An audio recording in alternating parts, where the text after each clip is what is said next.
Welcome to the 21st century. My name is Tom Thomassian. I'm running for the presidency in the United States under the minority party, opposing Barack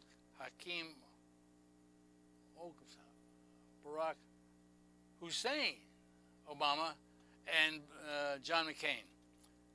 Again, my name is Tom Thomassian. This is the 21st century. I'm on from 5 to 6 every Friday.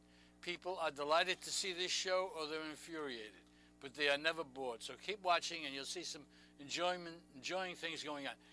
I want to bring out something to you, how it's done, what our system stands for, how it's worked. I want to show you something. It's not easy for me to do on this TV screen, but I will try. Here, let's see now. This is an ad by Exxon. See down below, wait a minute.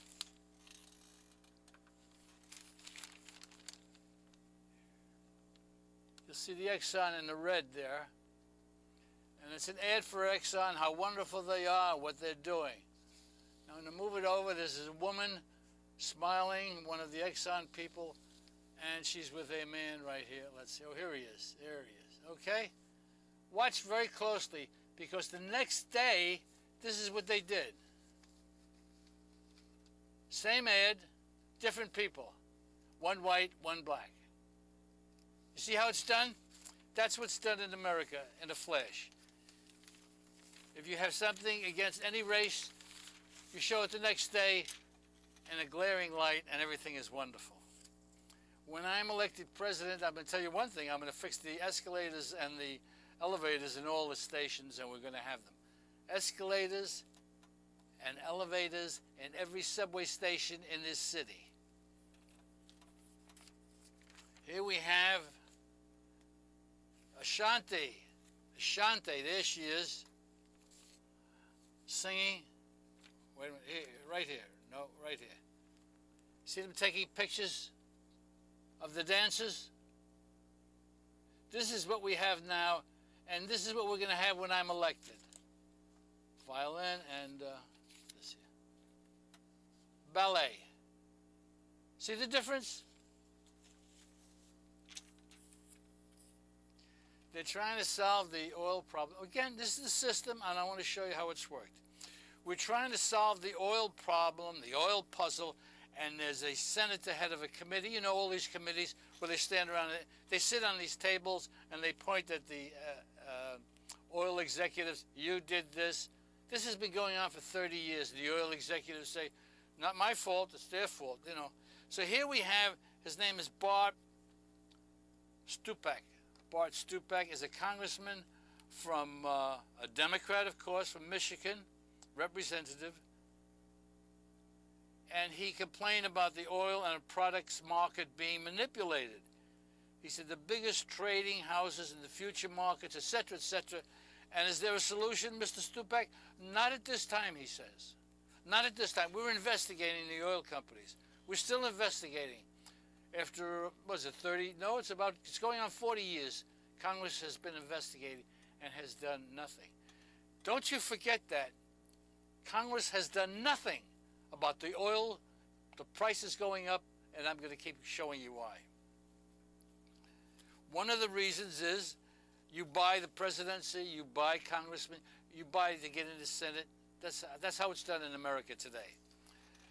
Recently, they had a conference in New York City, guarded, of course, with many of the billionaires here, and the director of the meeting was the director of the Louvre in Paris. So he's a pretty important guy, and he's all the billionaires want to sit together, you know, have some wine and talk to each other and how to cheat in taxes.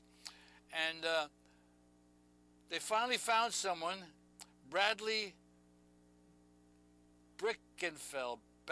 Bradley Brickenfeld is set to plead guilty, helping Mr. Billionaire conceal $20 million. In other words, he didn't pay any taxes on the $20 million.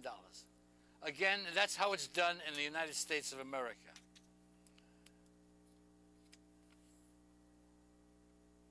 National City is under scrutiny. The stock was in the year 2007 $40 a share. Now it's $5 a share. Without getting into any of the particulars, this is a crooked firm, but this is one of the giants of America. They have assets of $132 billion. $132 billion. And I just cited to you some of the billionaires that we were talking about, and the millionaires and billionaires who have gotten together prior to this conversation. I want to talk to you about Korea. Korea's beef with the United States, a trade backlash, simmers amid food safety concerns.